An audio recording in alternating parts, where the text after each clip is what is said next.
আজি মই ক'ব গৈ আছোঁ মোৰ top 5 favourite underrated Assamese songs যোনকেইটা গীত মই ভাবোঁ যে আৰু বেছি মানুহে শুনিব লাগে বেছি মানুহে আঁকোৱালি ল'ব লাগে আৰু এইকেইটা গীতৰ ভিতৰত যদি কোনোবা এটা গীত আপোনালোকে শুনা নাই তেতিয়াহ'লে এতিয়াই গৈ প্লিজ শুনি লওক মোৰ লিষ্টৰ প্ৰথমটি গীতেই হৈছে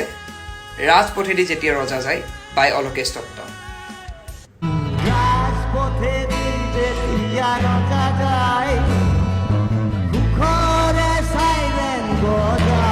দ্বিতীয়টি গীত হৈছে কুকুহা বাই শংকুৰাজ কোঁৱৰ এণ্ড অনুৰাগ শইকীয়া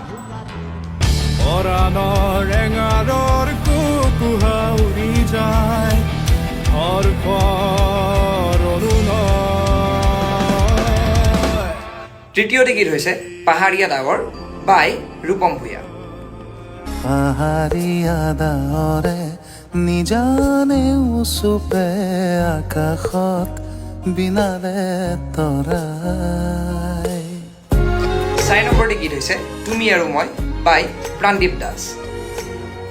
এতিয়া মোৰ সন্মুখত জীৱন মৰুভূমি ৰং নাই গান নাই মাথো চকু পানী কংক্ৰিটৰ নগৰীত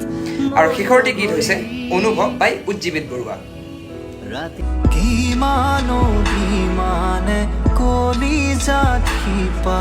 এতিয়া আপোনালোকে কমেণ্ট কৰক যে আপোনালোকৰ ফেভৰেট আণ্ডাৰৰেটেড আছামিজ ছংছ কোনটো হয়